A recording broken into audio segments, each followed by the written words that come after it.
The battle that you never knew you needed. This is crazy.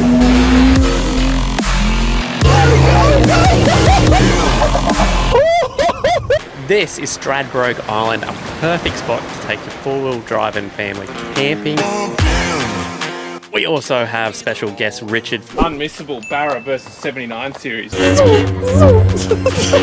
Mac also gets a chance to set up his camper trailer for the first time. Not what everyone's whinging about, but let's get stuck into this episode.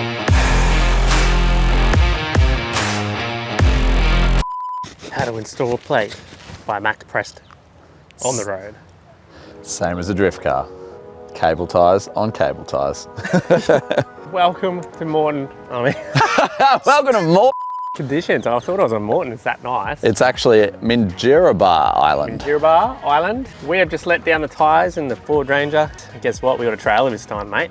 I do. So very important to let the trailer tyres down too. A lot of people don't. And most of the time those guys get bogged. Yeah.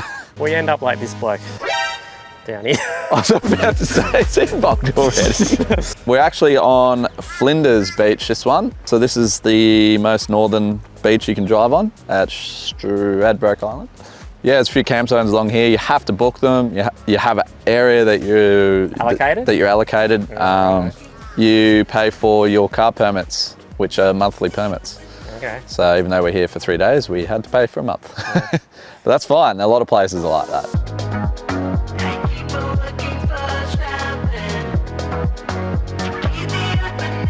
Welcome to the northern end of the island. This is Flinders Beach. It actually offers a fair bit of camping. You can even bring your dog to this one. First point of call is to go set up camp. The textbook Mac Preston campsite dilemma. Even worse with a trailer, guys. I knew it was going to be bad, but same card choosing a camp spot. Oh, he's so unsure. Look at him, he'll check it. He still hasn't gotten out of the car yet. Yeah, he's having a look. I don't think that's a campsite where he's right now.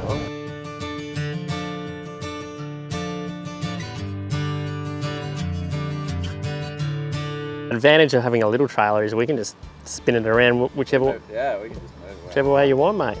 Oh, Azalea agrees. Down and run in the sand, Yes, be free. I haven't personally been to this one. I've been on the eastern beaches. That's a lot like Tiwa, but this is pretty cool, especially for trailer. Yeah, although you could take that particular trailer anywhere. We actually have a special guest turning up this episode, so while we're waiting for him to arrive, we decided to head down toward the Adder Rock campground. This little point here is a swimming area, super nice, pretty protected, and this is what Mac was looking forward to, dropping the trailer off and having a vehicle just to drive around the rest of the island.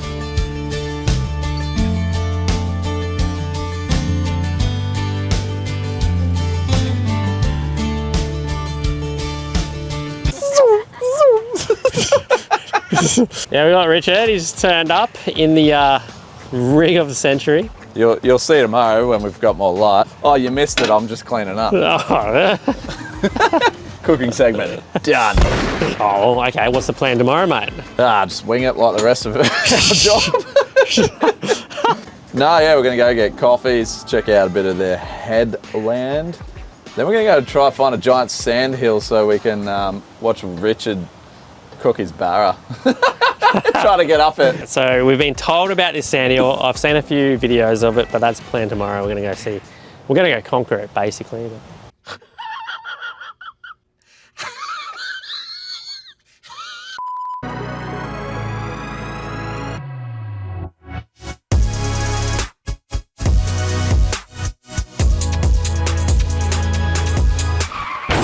You're welcome to day 2 on Stradbroke Island. Ready to crash another drone. I crashed it into the car this morning. Yeah. Macca, can you talk us through the geography? Rocks, how do they form? 1800 BC. It's real nice, this walk. So it goes, how far does it go? Just round to the next beach, so maybe 500, I'm guessing 500. Cool. How many steps are there, TJ? 83. 83 step. Well, I guess I did make that up. And yeah, how nice is it? There's normally some turtles and stuff in here. It's pretty cool. Yeah, so you can kind of see like little baby turtle there and over there. It's probably hard to see on camera. Yeah, it's definitely the spot. If you want to see turtles, there's some big ones in there. Come and do this little walk here. It's sick. What species are they, TJ? Australian turtles. Australian big, turtle. strong Aussie turtles. Mac forgot his board, so we'll just go look at it. Oh, it's here. It's just under the Maverick for some reason. Back at camp. But then we're going to go what? We're going to go look at this Brown Lake. Brown Lake. We go East Coast first or straight to the Brown Lake? We'll go down the East Coast and then head across to the Brown Lake. So that's the plan today. And we've got the unmissable Barra versus 79 series, VDJ, Barra. Big, strong Aussie VDJ is obviously going to win that. Carrying 10 kilos. Oh, you made it. I made it. Bit of handheld broken drone. Man, the old Skyrat ain't like she used to be. Broken neck on Skyrat. Oh, that's clean as. I don't reckon so. What are you talking about? I've seen it much better than that. Yeah, hi, welcome to the Ford Ranger. I'm in the Ranger today, guys. I think Macca will drive the big dad rig. Okay, so we've basically gone around the headland. I think we're about to hit the beach. Pretty much where we just walked on the boardwalk.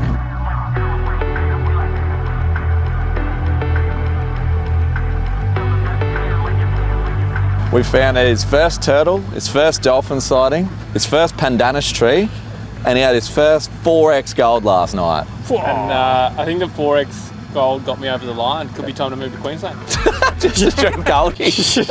Yeah, I'm cruising around the Ranger today, but I'm not complaining. It was quite funny before.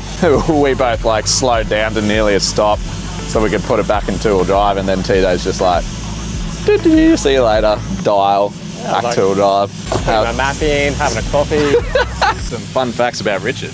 I was an engineer at Ford Motor Company for the last 8 years, and yeah, I worked on the next gen Ranger. So actually no He's the reason why I like it so much. So they're fully designed and developed in Victoria, and there's a proving grounds down there. There was about 2,000 people working on it. It gets built out of 5 plants. It goes to 185 countries, all from Australia. And this is the Ford Ranger. That's Most wild. people don't realise, do they?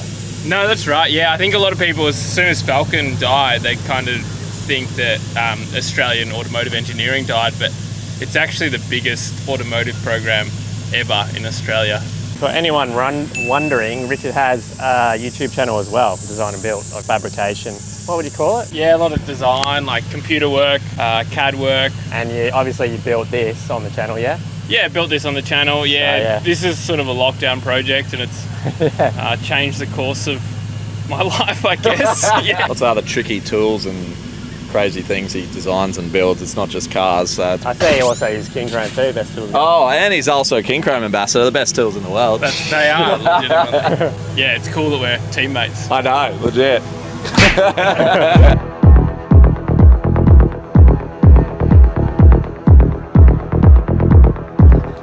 Alrighty guys, not going to lie, this would have to have been one of the most heartbreaking days out filming I've had yet. My favourite new drone, I've crashed into either a bird or a wave, who knows, it's gone. All the footage you're actually watching is the controller cache. That's why the quality is well below what it normally is.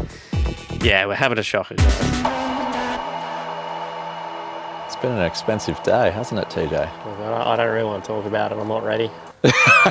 Too soon.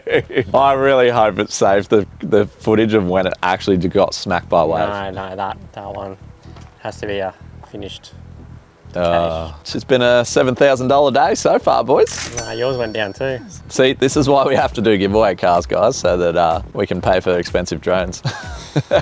Well, actually, no, all this episode is going to have really average drone footage for low quality anyway. We've got a cache on the controller, but yeah, drone just hit the ocean. These things happen, you know, like, yeah. So long story short, the day hasn't gone to plan. We're at the Brown Lake now because we looked for a drone for like an hour. Been a wrap or a roll? And we looked for some other trucks on the way here. So now we've decided to come have lunch because it's already lunch. But yeah, this is the Brown Lake. It's pretty cool. People swimming in there doing laps. I'd put the drone up so you can have a look, but Yeah. We've just broken 2. We've broken 2 drones this trip. Actually, Richard's got 1, but We'll borrow Richard's. after seeing our track record in the last 3 I hours. reckon we go for the hat trick. Alrighty, third drone for the day. We're on Richard's drone here. Thought I'd get a few shots from above, you know. Let's see if we can keep this one in one piece. So when we're going to head back to the beach. Really nice swimming in that. It's full of tea tree water, kind of. That's why it's brown. But yeah, it's real refreshing. Whoa, goanna! Holy! You just stepped on a goanna. What are you doing, boy? We just stepped on him.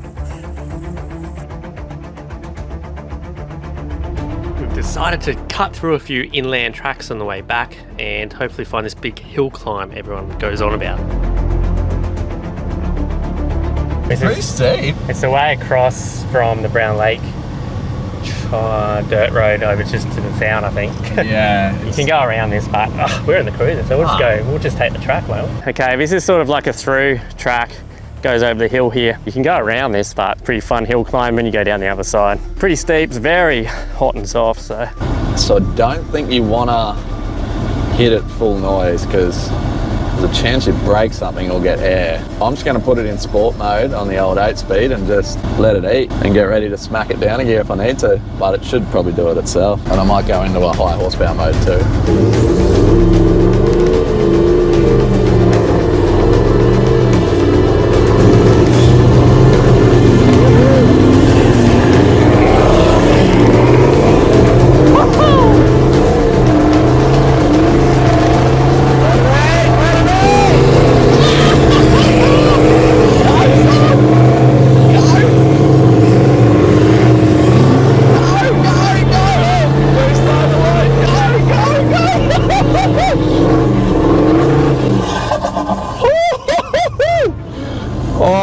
Actually harder than I thought it was going to be. Viewers, we have the battle that you never knew you needed. We have Victoria versus Queensland, Japan versus Australia, Cruiser Brain versus Ford Brain. To tell you the truth, I don't think Mac has got a chance. We good? Let's do it.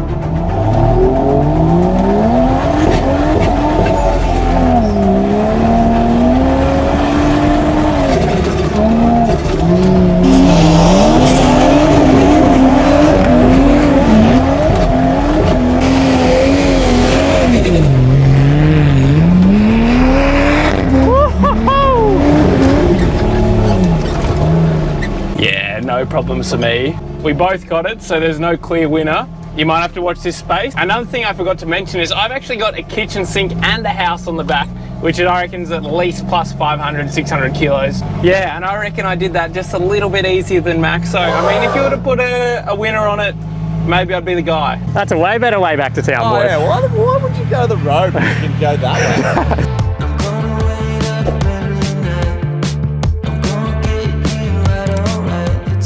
Okay, we're heading back and we're about to just give up on trying to find this famous hill climb with the view from the top, but just like everyone said, you can't miss it. And we found it, guys.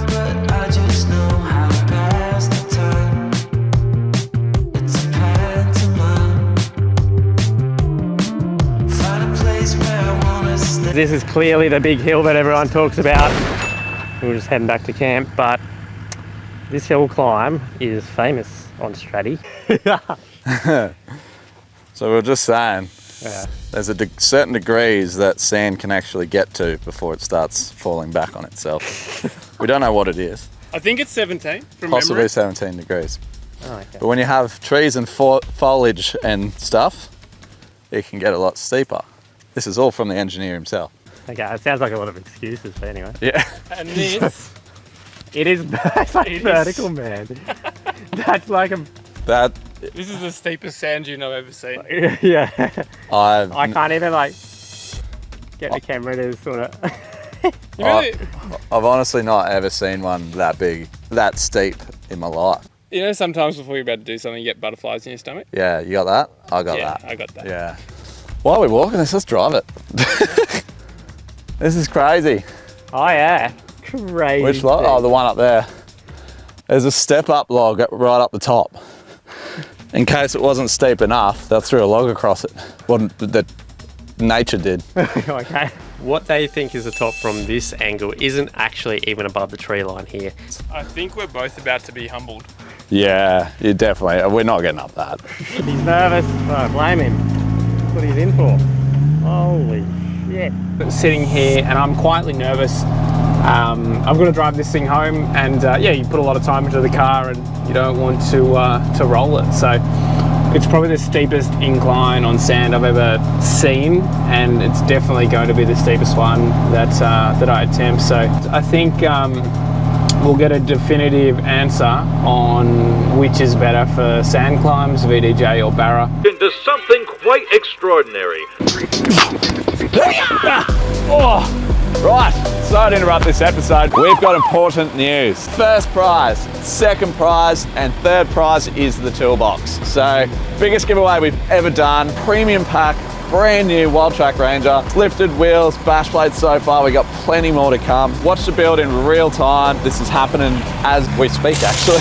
We're going to do a little build on the camper as well. Third prize, toolkit, $10,000 of tools, 868 piece king chrome kit. If you don't want the car, I am offering $80,000 cash into your bank instead. Don't forget, guys, how to enter. Boom, buy yourself any shirt on the website this time. A sticker pack is also an entry, and hoodies are 2 entries. This is the best way to support us. I just really enjoy being able to build you guys something, change someone's life. Big, big thanks for all of the support. Stay tuned for more build apps. My goodness, what an opportunity.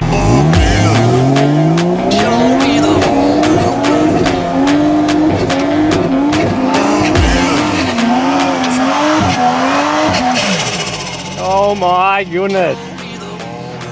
Guys, we're not even 10% in the way. That's wild. I didn't want to bury it there, but I think I could probably get higher if I shift up into third.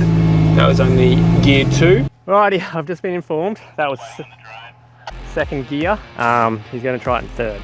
I don't like his chances because this point where you just saw, I mean, it gets steeper than that. It gets steeper, and then there's a tree step, and then it's about 3 times longer again.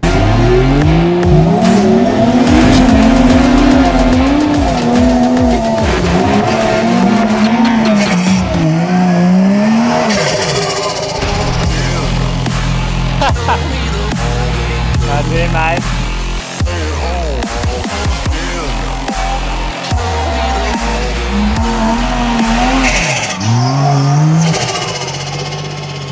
Extremely all I can think is it's just people coming down it. Like, how do you even get up it?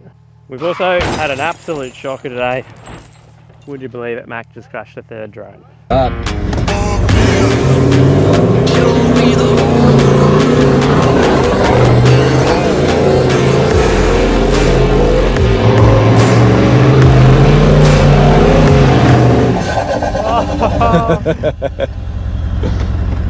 Had to warm the running gear up. Let's go again.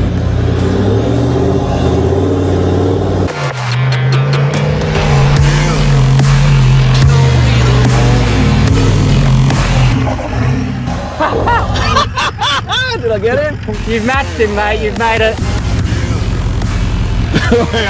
I like launched up that bank. Oh, we'll call that a draw then, eh? It's quite nerve-wracking, isn't it? Oh man, it's like, when you're on it, it's not so bad, but walking up it, I was like, dude, this is hectic. Yeah. I mean, guys, they're hitting that with all they've got.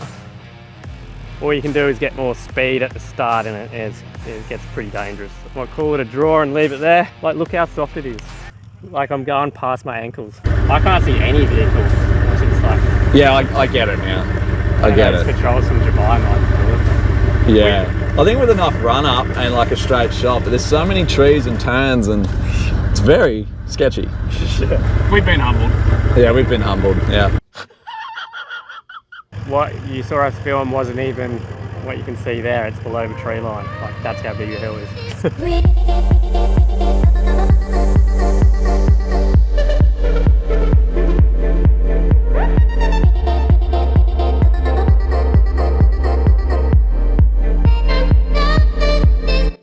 No, there was another one that I ordered through JB for Richard because I also crashed his, which was another $700. So it's $9,000 today we have spent on drones.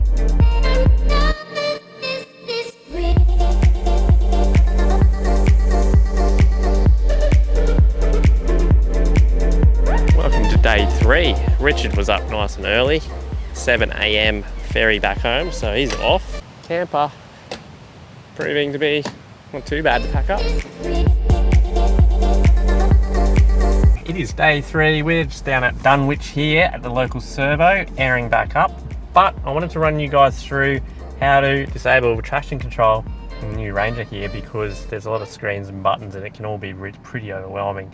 But it's probably the most important thing. If you have a modern vehicle and you're hitting the beach, you turn off your traction. It will help a lot. I know in the Hilux, you double tap, and on the second tap you hold it. I think it's like 5 seconds, and then you get 2 lights on your dash, and that means it's permanently disabled. In the Ford Ranger, there's a button in the center console here. Push and hold it, and you get a loading bar. On the cluster here, as I hold it down, you've got to hold it till the bar loads. And once that's fully loaded, it's completely permanently disabled for the rest of that drive. Super handy. Highly recommend you do that. The screen here actually lets you turn your diff lock on and off really easily as well. It's pretty nice. I thought I'd hate having the screen be the only way to do that, but it's actually pretty intuitive. What do you reckon about the trailer, mate? Oh, g'day, mate. If you're an extremely unorganised camper like I am, who forgets everything and just doesn't have enough gear, like I fully understand the appeal now, like with the canopy, like TJ's canopy, and how it's all in there, it's all set up. This is exactly the same. It's just all in there, it's all set up. It's got a bit more storage. It's got obviously more water storage. It's a home base. You can detach it. Definitely ticks a lot of boxes. You reckon it's the right size, or you want the next? I think that's a perfect size because it's light. You can drag it through anything. I still would like to try maybe the next one, the fold out 2-bedroom one. But whoever wins this, you're gonna love it. Impress me, it's wicked. Wonder what Pooley would think of the Ranger and camper combo. Maybe we give him a go at it.